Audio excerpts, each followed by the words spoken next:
my title, as you can see it, I can hardly believe it that I use such a corny title. I use the word miracle. It's one of the words I thought I would never use in the title. I had my share of inventing kind of corny titles, but not that corny. But it's really can be seen as a miracle, something which is difficult to grasp immediately and the reasons. And even when you understand, it's amazing what the result is. I'm talking about modern Yiddish literature, modern Yiddish theater, modern Yiddish scholarship, all created without any real state, without any real state support, unless for a few years, literally a few years in the Soviet Union. And that's amazing what happened. So I was always trying to understand, it all started that a colleague of ours published an important book called Dialects, or I'll show the book, Origins of Yiddish Dialects. And he revised the traditional standard modern Yiddishist claim that Yiddish is about 1,000 years old, and that it comes from either Bavaria, which I'll show in a second, either Bavaria or the Rhineland. And that made me think, I'm not going to argue with him because this is not the field that I'm doing research or particularly interested in doing research, nor am I probably well equipped to do this. But what if it's true? What does it mean if it's true? So it's not 1,000 years. So let's say it's give or take about 500 years, 300 years. What difference does it make? The modern Yiddish culture is really, really young. It's very short-lived. So let's look what was achieved and try to understand how it was possible at all. So this is what the miracle part of the title. So I'll start with a little bit about prehistory. So how does Yiddish start? First of all, question where? Does it start in the Mainz, Worms, and Speyer area, known as Schum, Kihilus Schum, Kihilois Schum, the Speyer, Worms, and Mainz communities, which are very, very ancient. They are about 1,000 years old. Or did it start more to the east? It did start probably more to the southeast, according to two great linguists.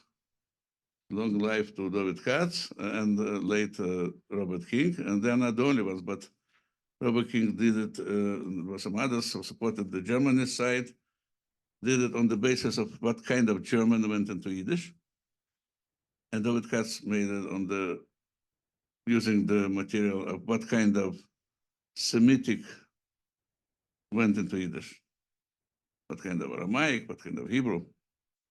And they all agreed it came not as previously Weinreich and other great scholars believed, actually Weinreich is the greatest of them, but it came from about the same time. It's still about 1,000 years. It can be 900 years. By now it's already 1,000 when they wrote about it in the 80s, the former century, previous century. And it's tied to Regensburg, not to the creator of Ashkenazi culture, Rabbeinu Gershom, the luminary of the exile, but it's connected to the Hasidei Ashkenaz. Well, those are the Ashkenazi. It's nothing to do directly with Hasidism, what we know as Hasidism, but it's 12th, 13th century, so it's not bad. They themselves were not from Babylonia, but the claim is that many Babylonian Jews came to this area of Nuremberg, Regensburg, right? And from there, Yiddish started. The way they read Hebrew, the way we read Hebrew today, is from them, not from people who were in Mainz, Worms. Can you see me showing? No, you can see it. Not for these three. More to the west. Okay. So this is a claim made. I'm summing up a very thick and important book by Alexander Bader. You see a circle. This is Wiener theory, right? Rhineland. You see, how do you call it in English? Rhomb? How do you say rhomb in English? I don't know. Rhombus. Okay. Maybe. And then you see a heart. That doesn't mean that I particularly prefer it, because I was running out of figures. It's not even a figure of speech. Nor is it a figure of expressing love or endearment. It's just a nice. This is what I had in my drawer, whatever I call it. And this is where Bader finds the kind of German and Hebrew that turned into Yiddish. It's basically Bohemia, right? Not basically, it says it's Bohemia. Okay, so that's more Central European. This is I just nashed from, nashed, I mean, I stole, another way of saying stole, from Alexander Bader's book. And this is his diagram of David Katz's theory, right? So for him, Yiddish does not start here. It ends up somewhere here. It's a German Jewish language or dialect, whatever you want to call it. But it did not develop. It influenced Yiddish through writing, through certain forms, but it was not unilinear, because historical linguists believe that the language develops from previous state and it's direct, straight line. Okay, I'm not going into full details, but this is up to here. Okay. We'll never know for sure. And you can choose and pick. Certainly, Weiner's theory does not make, sadly, because he was really a great linguist and a great historian, but the historian in him took too much control of him. So his explanation of the Babylonian Renaissance, that some people came from Iraq, and taught people how to read Hebrew, does not hold water, because in that case there would be no mistakes. There would be plenty of mistakes. You cannot teach people to speak their own language. Okay, so we have a Babylonian connection. Now I turn to something else which I believe is equally important, even though linguists really don't deal with it and don't want to deal with it usually. I don't mean it as a criticism, but simply as showing certain limitations of the field.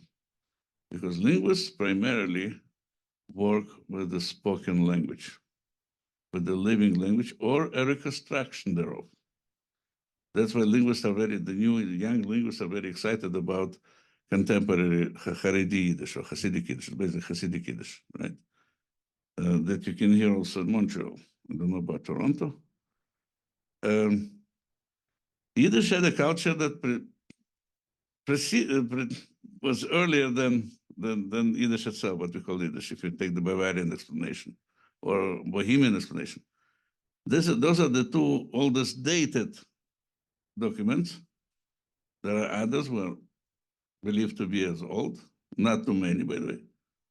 And the most famous one is the first rhyme that appears in Yiddish in the Machzor of Worms. I believe everybody knows what Machzor is. It's a high holiday prayer book in the volume dedicated to Pesach, Passover. We should use it soon. You can download it, by the way. So, it was a handwritten, a huge volume. It's really big volume. And what it says, Good Tag im Betara. I invent my own kind of pronunciation. Swear dis Machzer in Beis HaKnesses Traha.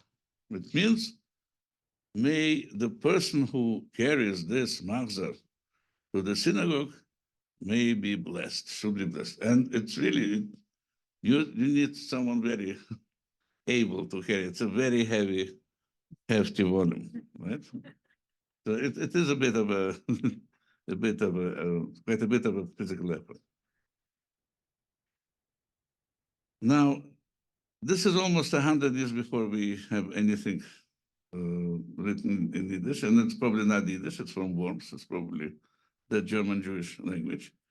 But it does show use of Hebrew words as part of its normal fabric, normal makeup. And good tag, as everybody knows, bidding good day. Swear, which is a relative pronoun to the one who carries this master carries into the Beis Knesset, which is the shul, synagogue. Okay. Now, this is a first page of an actually German text, but transcribed as Yiddish. And that manuscript holds other works, which are actually original works. They're based on Midrashim. This one is part of German epics, Dukasond. But it's part of the Jewish Ashkenazi culture at the time. And it was found in Cairo, Gniza. It's called Cambridge Codex. It's not terribly big, but it's very important because many of the genres that appear later, since 16th century, maybe 15th century manuscripts, are represented in this volume. This is 1382, almost 90 years later. Okay. So the nexus with written form and culture are so important that I cannot. It's almost obvious. It's like preaching the obvious. But something happened also to the Yiddish typography. Yiddish printing started quite late. The first text that was printed was the text of the song of from the Passover Agada from Prague, 1527, if I'm not mistaken. I wanted to bring it to you, but I didn't. And it's the song Allmächtiger Gott, Yivne Beiso Bekarov. Yeah, we say, we even sing it, the Ashkenazim among us sing it, pronouncing modern Hebrew way, but the tune says that the stress should go the Ashkenazi way, not this the original, not Sephardic way. Okay, so that's the first text. And it's basically all kinds of adjectives and epithets for God, great God, almighty God, wonderful God, merciful God, and so forth. He may build a temple soon, or rebuild a temple soon. That's the song. And then in 1534, good thing I wrote down, we have a first book. Don't worry, it's still much earlier than the Russians. But still, it's not 15th century. It's already well into the 16th century. The first book was not much of a book. It was a big volume, hefty volume, but not much of a Yiddish book, even though it's considered to be the first Yiddish book. It's a dictionary of words from the Bible translated into Yiddish, right? So it's a kind of Yiddish book. But very soon after that, others started to appear, like, for example, the full translation of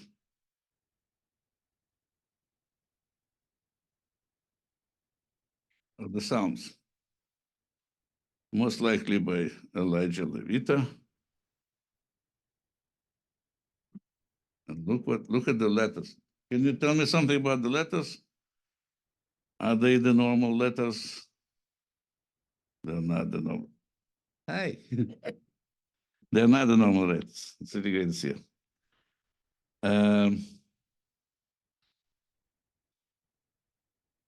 When they started publishing, and printing books in Jewish tradition is called a holy work, a holy task, Meleches HaKodesh,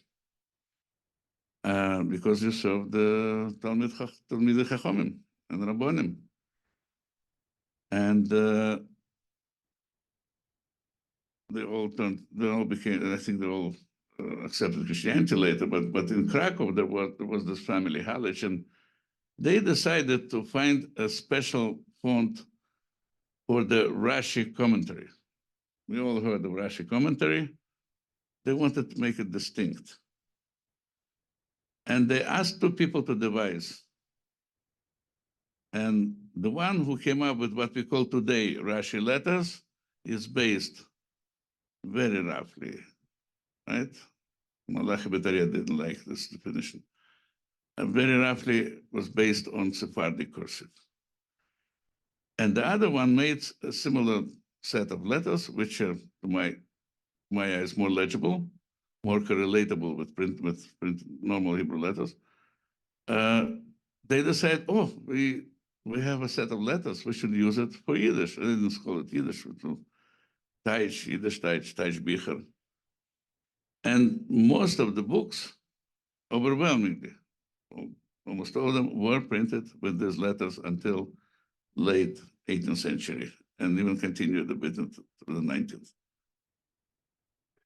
So the only exception is the same Elijah Levita was a great poet from the 15th, 16th century. His big novel in rhyme, which is called Paris and Vienna, which it's not about the cities, it's about Paris and Paris and Vienna. The Paris is a he and Vienna is a she, and they fall in love. It's a romantic, chivalric poem. That particular book was published with the real letters Rashi. But this is not interesting. What is interesting is if you read here, you can see that the great grammarian, how many grammarians did Ashkenazim have in total? He translates a well-known first verses of the Ashrei, another name for Tehillim, for Psalms. Yeah, so let us see. Weil der Mann, der da nicht geht, in Rot der Reshoim und in Weg der Sündiger nicht ersteht und im Gesetz der Später nicht sitzt. So, but it means that there is one word which is cited in Hebrew, right? The word Reshoim, very uncharacteristic of the Teich tradition. The traditional translation is word for word. That's why it says nitergate instead ergate nit. So nitergate because lo halach. Beitzas Reshoim loy halach. Loy halach. Halach is he went. It's one unit. Ergate, not gater, ergate. But he preserved Reshoim. Why Reshoim? I don't know. And it's kind of the beginning of more modernization of translation. And what is even more important, the way Reshoim is spelled. It's different type of letters. So it uses Hebrew typography in the Yiddish text. That still doesn't make the word Reshoim alien to Yiddish or only purely Hebrew. This is how you say Reshoim. I actually don't know.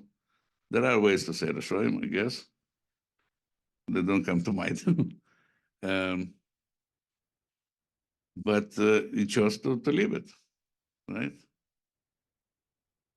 We have a Bible translation with very early, very famous translation, which I'm sorry to say that I know very little, published first in Basel, in Cremona in 1560, and then reprinted in Basel.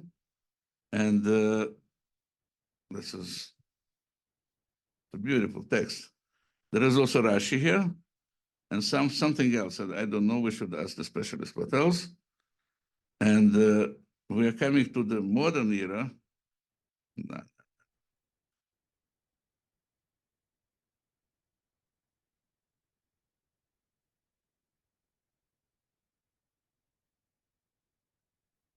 This is 1860s.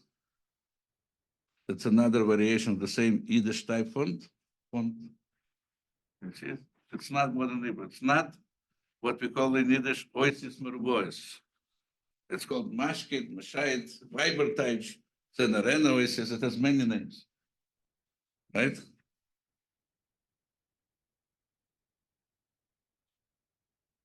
And this is the modernity. 1906, this is the modernity. You see what you cannot, I'll give you another text to compare and you tell me what you notice. Yeah. Can anybody tell me what you notice here? What's so strange here? Those of you who read Yiddish, there is something superfluous. The vowels? The vowels, yeah, the nikud. Very good. Yeah. I'm the only person who has an answer why. Nobody cared to ask why. Everybody said, for some reason, it was printed with nikud at the beginning. The answer is very simple. The answer is people were not used to read Yiddish with Hebrew letters. So that you had, even though they're very relatable to each other, but just to make sure that they don't go into reading Hebrew, which is not like a European language, but they showed the nikud where you don't have to show the nikud. So you have to follow, right? And it took a long time to move the comets and the pasach for A and O, for O and A under the aleph. Because of course, at the beginning of the word, it was always under the, but in the middle, it was before. The nikud was the old-fashioned nikud. Okay, that revolution occurred sometime in the 19th century. I think 1840s. Okay, so why is it important? It's important because modernity in Yiddish is represented by moving to oisius merubois, moving to the proper Hebrew letters. Like it doesn't matter, Hebrew, Yiddish, they're all equal and it's the same letters. And here you have, and who invented it? Most likely, who practiced it, in my opinion, and I didn't do enough research, but I don't think anybody did any research as far as I know. This is our friend, Moshe Mendelssohn, right? He published his translation in German. And even a few features are from Yiddish writing. But this, as you can see, it's not exactly, it makes a difference, not exactly oisius merubois, but it's fairly readable. But it's German, it's not Yiddish, yeah? So, the Herforzian, beautiful. So I think he was the first one, and this is the beginning. And the less punctuation marks you use, the more progressive your text is. I don't mean politically, but the freer you are from quote unquote tradition, inherited tradition. The more kind of, the more modern you become. That's the idea. Okay, everybody knows the first Yiddish weekly, Kol me Wasser, which doesn't mean coal with water. It means the voice of a herald. And they kind of used square letters, but not fully square, just rounded up. But those are square letters, the Hebrew letters. And they also started with nikud, with vocalization, but very soon they minimized it. So this is the beginning. Okay. I am done with less interesting things. And I'm going to even less than less interesting things. And this is the social prestige of Yiddish. And I'm borrowing from David Katz's book, his diagram, which he used for many years in his teaching, and then he prepared it in a nice way with a graphic artist for his famous book, Words on Fire, 2004, and there was second edition with bibliography and everything. And what is important here is that the prestige starts rising from Yiddish, but it does not start from minus something. It starts from zero. So that means it's neutral. Like in a car, you have neutral, so neutral, not negative. With the advent of linguistic assimilation in Germany, to German, and I believe, I'm not sure, but it's not my observation, that the Jews of Germany, or by then almost German Jews, were the first one to try to speak literary German. Okay, because they abandoned their dialect. Their Yiddish was dialect. They could converse in German, many, not everybody, but they switched. That's what happens when you have emancipation and freedom. You all know the story about the Lubavitcher Rebbe when there was Napoleonic War, and they said, not the last Lubavitcher Rebbe, but the first one, they said, if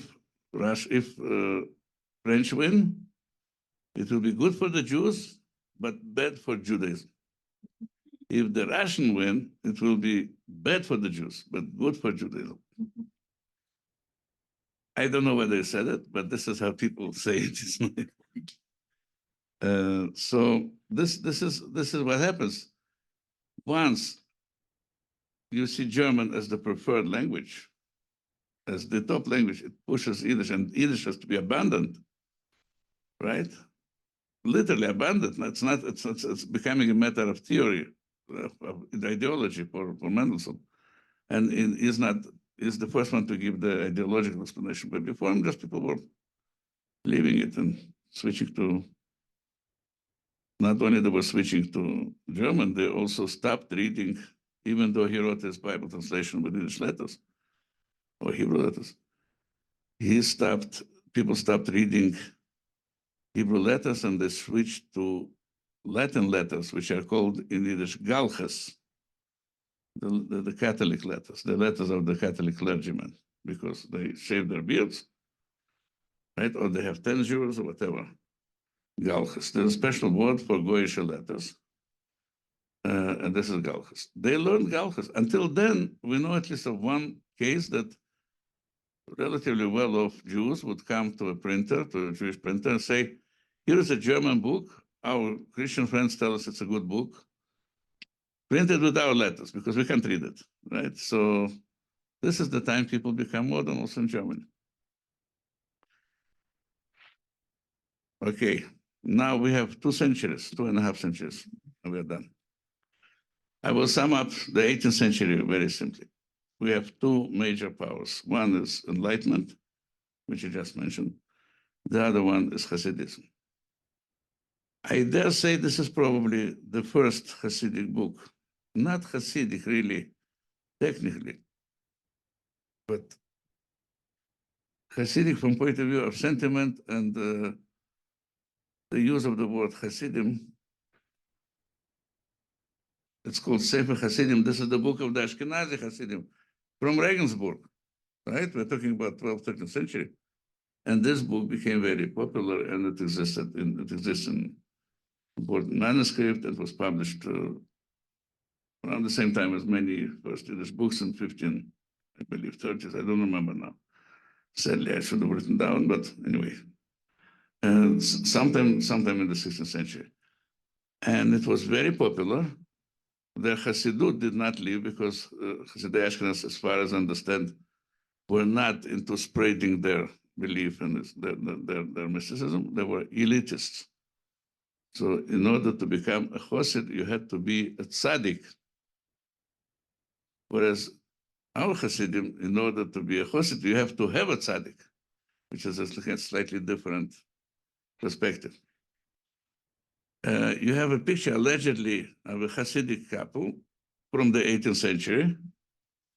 It's very often reprinted, maybe too much. I believe it also appears in the new volume of Hassidism that was published, a huge volume, which sums up all the previous scholarship. It doesn't offer really, offers novel approach to all the issues, but doesn't study today's Hassidism or even late 20th century Hassidism. So this guy, it's actually not a very positive image if you look at it. I don't know whether people paid attention to it. Look at his nose. It's red. It's red because he's an alcoholic. Look what he holds in his hand, in his right hand. I guess it's right hand. Right from his perspective. Yeah, he holds a bottle of wine or something. He also experiments with some substances. He smokes. What can I tell you? But this is probably the first Hasidim. Modern. They're really fun people. Okay, this person who wrote Sefer Refuas, Hanikro Ezer Israel. There's a whole, I can give you a whole lecture only about him, but we'll give him 5 minutes, 3 minutes. It's published very late, 1790, and very strange typography. He occasionally uses words that, it's printed our letters, the mashkit type letters that I just showed you. But from time to time, he wants to emphasize a word. He prints in large Hebrew letters, which is very funny. He is not officially a maskil, but he was a maskil. He was a doctor. He was educated in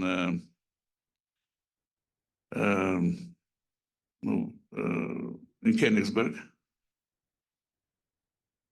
He was actually a East European Jew, so he was a native speaker of Yiddish, but he pretended to be a German Jew because I came here and I ruined my German.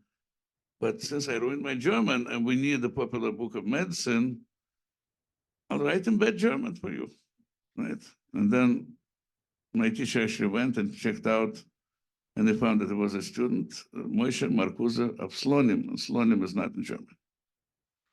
Okay, so but the idea and it was also very much against the bad tzaddikim, the bad Balei Shem, the bad miracle workers. Right?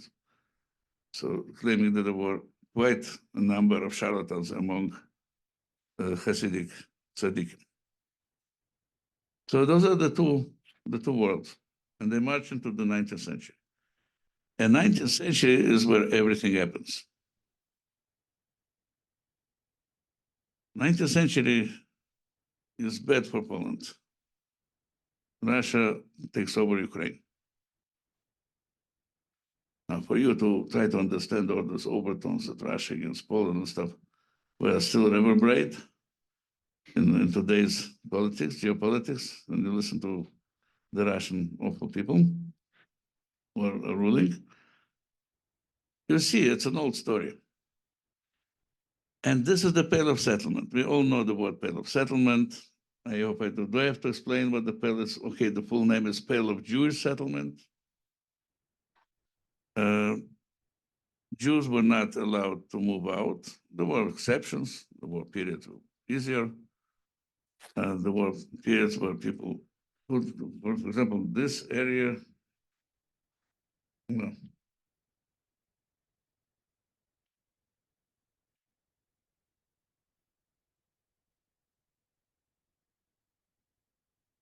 There was an area where Jews were allowed until 1825, and then they were told to go back. The good thing is that since this part, the eastern part became part of under the Russian control as the rest of Ukraine and Crown Poland, whatever remained of Poland after it was divided, had this little appendix. Many Jews from Lita, from Litvakis, moved down because the situation in Lita was quite bad. That's why the eastern part of Ukraine is very close to the Litvak Yiddish dialect. Okay, this is a little detail that probably have no interest to contemporary people. But what should be of interest is that there was a great sense of cohesion and there was growth of population. So there's this young economist, I believe. This is a website, I will not go there. He has many interests. One of them is to study the history of Persia. Very noble hobby, I think. And he made this map where he mapped, let me make it bigger, the population. So you see how many blue ones you have, how many larger green ones you have, and how many red one you have, which is over 50,000. That's very important to pay attention to. Okay. This use of miracle is not mine. I didn't put it, demographic miracle. This is an expression that historians use to try to understand why did the Jewish population grow so much over the 19th century in the Pale settlement. And there is a recent paper that claims it's not such a miracle. It's not such, so everybody grew with the same percentage. Maybe, I don't know, I'm not a demographer, not a statistician, but for Jews it was very remarkable and sizable because instead of being thousands and tens of thousands, maybe hundreds of thousands people, they became millions. By 1897,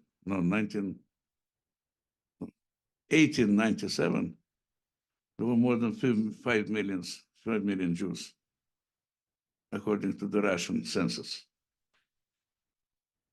93% of whom claimed Yiddish is their everyday language. Not talking about native, but everyday. Native with Yiddish is not enough. Okay. So those are the statistical data that I found. And you can go and check their sources. I'm not going, there is a link here, but I'll spare you this. And this is Eastern Europe. This is the rest. And what is gray? Asia and Africa. Okay. This is 1880s. And this is 1825. You don't see me going with my cursor. Here. 25, 3,000. That's 100,000.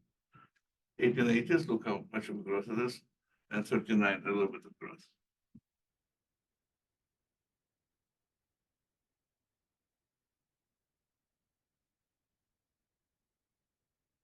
And this, together with Enlightenment and Hassidism, starts the modernization, especially the Enlightenment. So what we have is modern Jewish literature. Here is young Abramovich.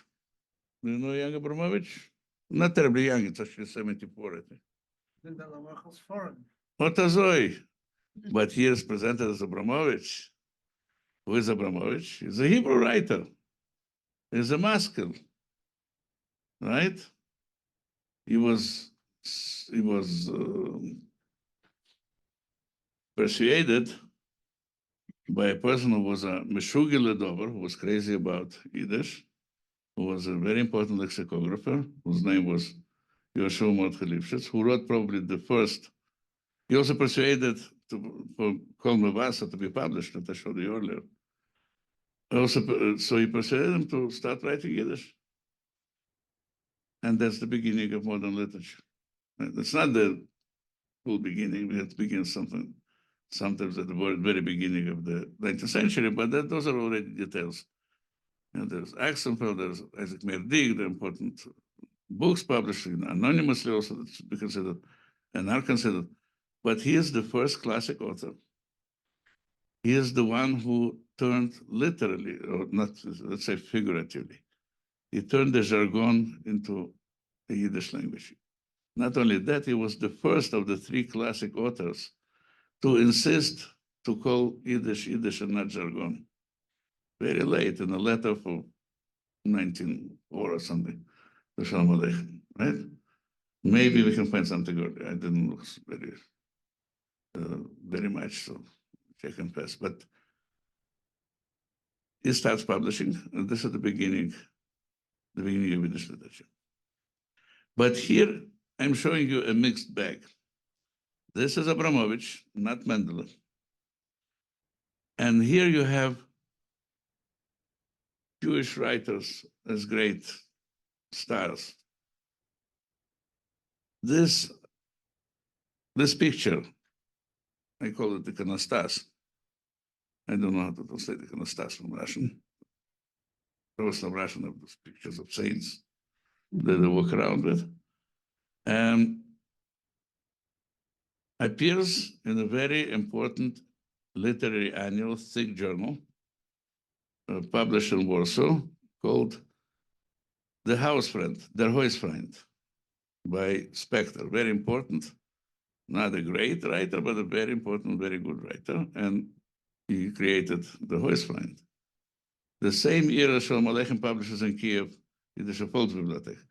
This is a Russian tradition of publishing thick journals because Russia was vast and big, and people didn't want to send every time another book. So they even invented a small novel called Povest. You stick into it a few stories, a few poems, some of them longer, some of them shorter, and some criticism, and you have a thick journal, so you can send it instead of sending different books.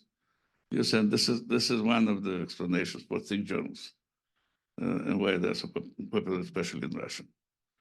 And both Spectre and Shalom Aleichem were emulating Russian culture in this case. I have the original copies of, this is the second volume, 1889. And of course, we have it in digitized form as well.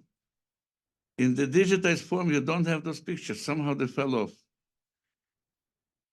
So beware of digitized PDFs. Whenever you can, go and find the original book, or at least a copy of it. The first volume appears with a number of photos, also of picture portraits. One is of Goldfaden and Mendele. And my copy is missing a page or two. You can see it was cut off, and I don't know who else. They have to do research to find it. This is the same volume. There is a eulogy of Shalom Aleichen's father who died, saying it was an important guy. Now, this is Jewish writers. This guy was claimed, Yud Lamed Gordon, was claimed to be the great living Yiddish Hebrew poet. This is his, I don't know, cousin or some kind of relative. Michael Gordon, we all know him for his poems, many of which became, or some of them became popular songs. They were cut to less than a third of the original long song. You probably know Mashke, that's a song, or Die Board. So Yalag, Yehuda Leib Gordon, he wrote only Hebrew, but he couldn't publish his Hebrew work. Not enough money, not enough. So someone told him, just write a few poems in Yiddish and publish them.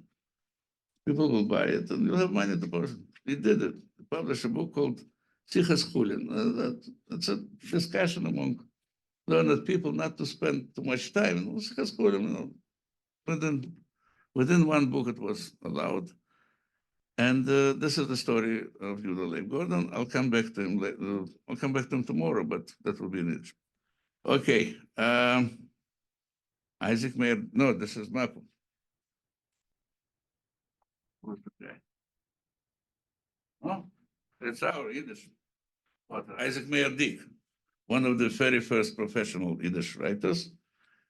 I don't know how many books he wrote, stole, translated, adapted. Quite many apparently are really his original, and all of them in Yiddish. And that was how he earned his living in Vilna. At the same time, from the memoirs that I read, he was an ardent Hebraist. And he liked Hebrew. He also wrote some books in Hebrew. This is Zweifel, very important Maskilik author, wrote both Hebrew and Yiddish. And this person, it takes a while to find him. It's Rabinovich, but it's not Rabinovich or Rabinovich. It's not Shalom Aleichen's relative, not even same surname, all sound the same.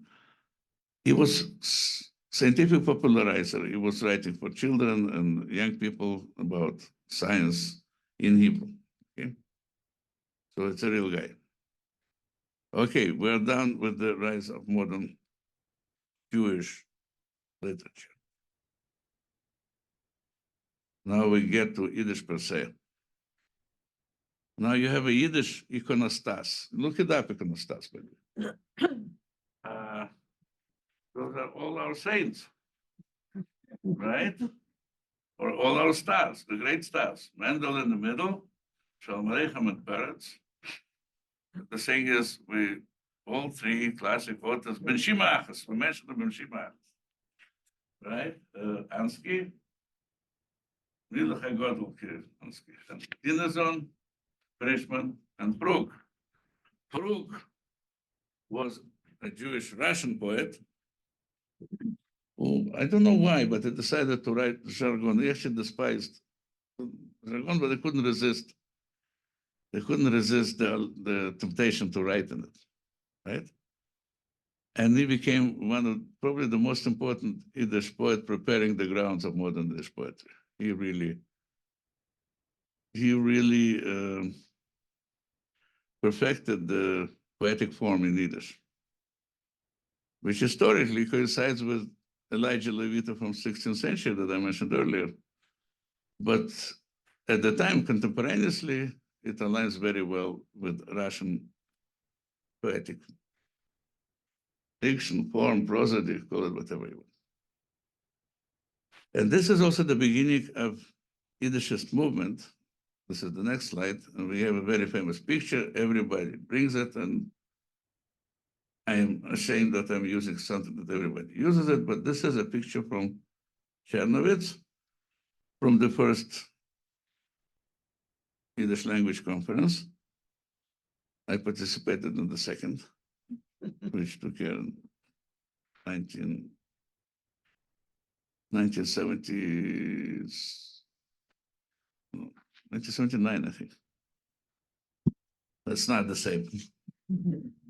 Okay, but it was still impressive because many people came from different parts of the world.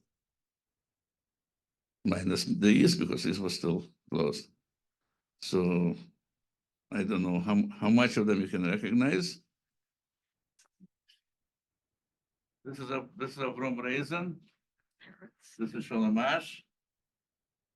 This is Jitlovsky. Of course, this is Peretz. And this guy, sorry, it's like the Rabinovitz in the previous one. Maybe Nomberg. Maybe Nomberg, okay?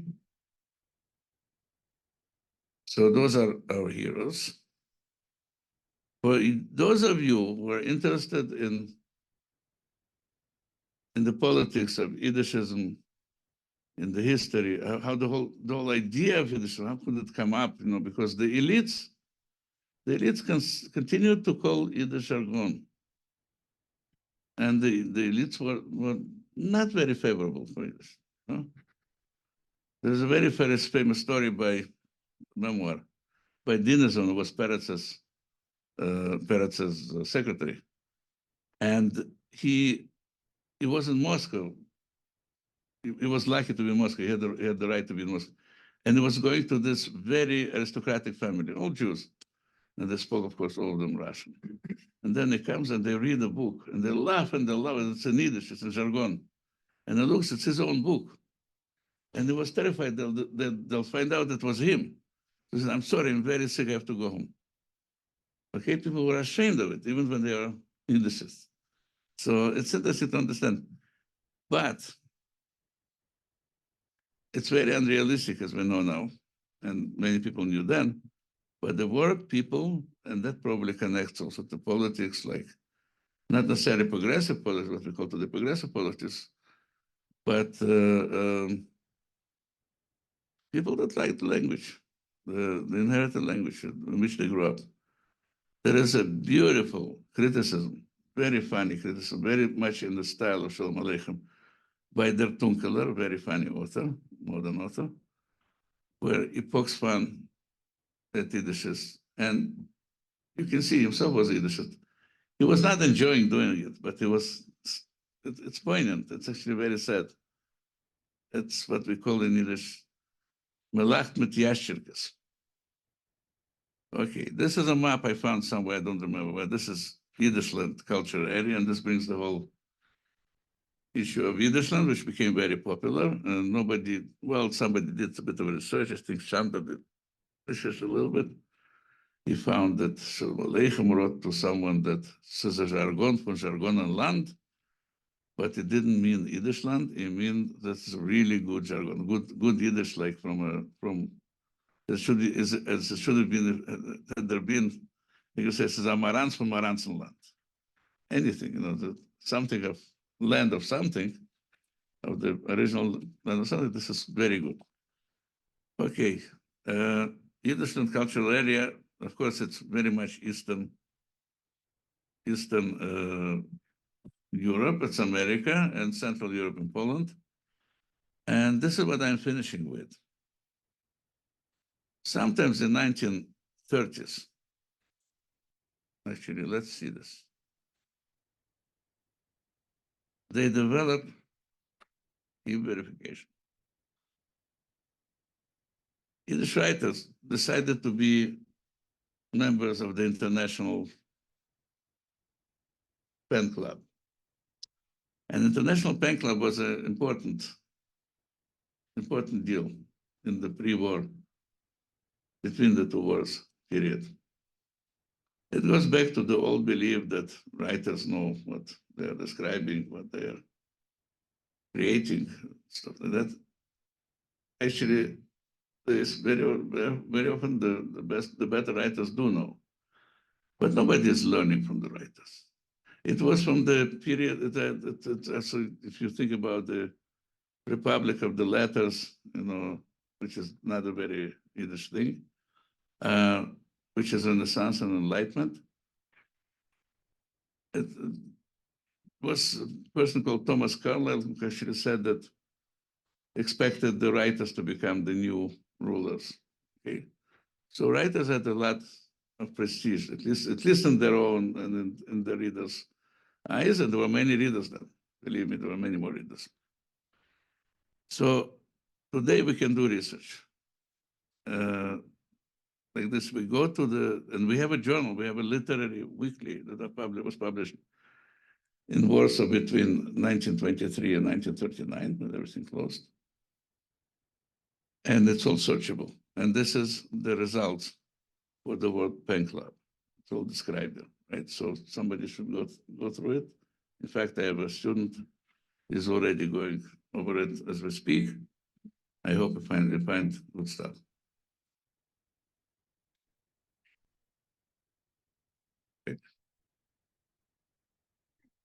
One of those people of Atoshu, is he here Which one? in this picture? This? Yeah. It is. It's so small and you saw him. It is a patosh, yeah. Yeah.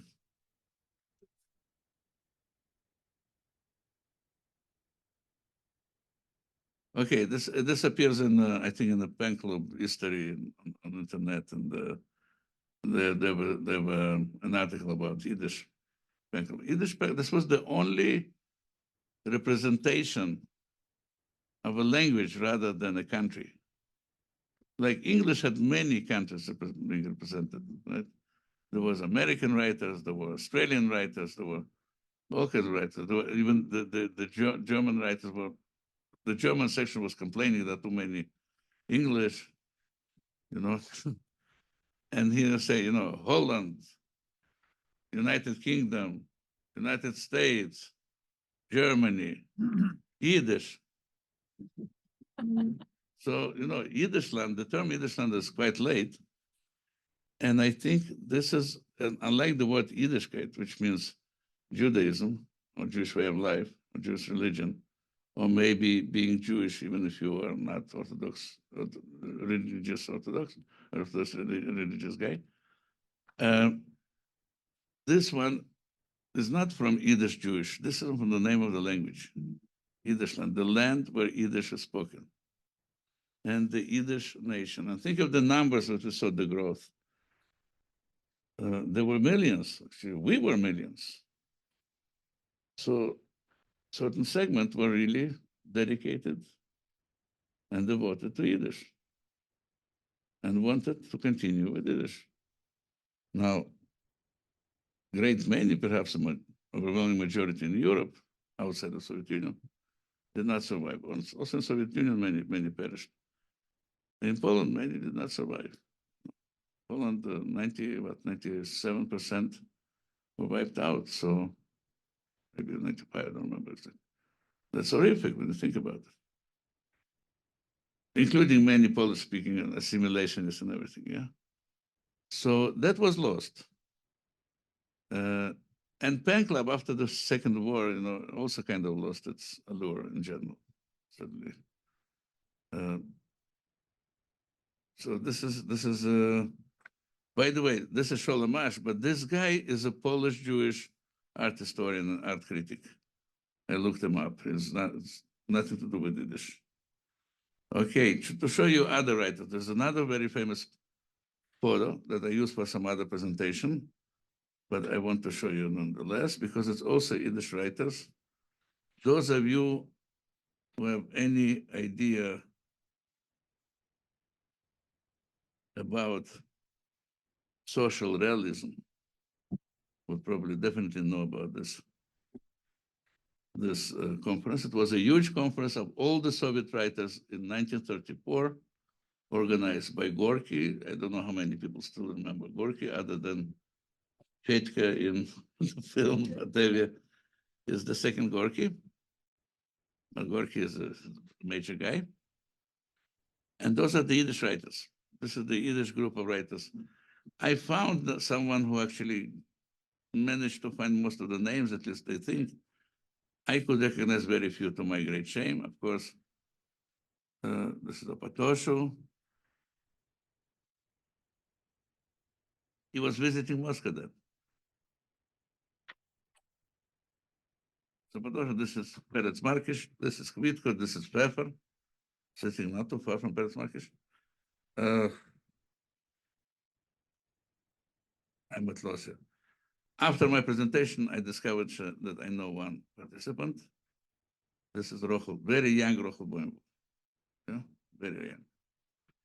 But if you look at the picture, especially those of you who are interested in female authors, you tell me how many female authors. It's amazing how few. And it's not because they were not authors and writers, but somehow it was not seen as a female profession. A lot of those people were later killed, right? Substantial number. I recognize someone who was called Rosin, a very good poet. I think his first book was in 1918, even not quite early. He was killed in the war. Yeah, he was fighting. Okay, I really want to finish, and we can go back. We didn't have golden era in modern Yiddish culture. There was no such thing. Between 1918 and 1920, 21 was devastating war in southern Russia and Ukraine. And then Jeffrey Bentley wrote a very important book about those events. 100,000 Jews were killed or died from wounds. At the same time, in the cities, there was a burgeoning. Kiev was a major center of modern Yiddish art and poetry, and 1919, the same 1919, 1920. And something very important, the culture as modern culture came into being in the cities, not in the shtetl. Everybody speaks about shtetl, Kuma Moishe, which is the Yiddish Hebrew name of Pale of Settlement. But the real literature and culture and theater came from cities. Odessa, Vilna, lesser degree, Yiddish theater said definitely the first decade after its creation was Odessa was the major center. Warsaw. Those are and probably also Krakow because it was outside of Pale of Settlement. Some of the most important publications appeared in Krakow because they weren't depending, they didn't depend on censorship. And yet, what was achieved is amazing. It's amazing. I don't know whether people will have interest in it, but it's golden age without golden age. And then late 30s, after Pilsudski's death, second half of the 30s was very bad time for Jews in Poland, politically. Those were bad times. And of course, in Soviet Union, they were constrained. So there was no happy period. And in a very short time, it's not a major culture, it's a culture of a minority. Yeah? The same Ashkenazi, East European Ashkenazi Jews created modern Hebrew literature, modern Yiddish literature, and vastly contributed to some other national literatures. That's amazing, right? when you think about it. And here you have a membership card.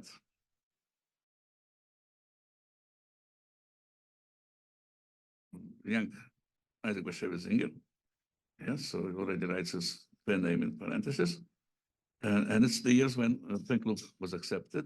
And they accepted the Penkloop through the Yiddish into Penkloop through Vilna, because Vilna was part of Poland. And first they wanted to be represented among Polish writers in Poland, and they said no. So they applied from Vilna, and that's how Yiddish was recognized as a separate country, as a Yiddish land.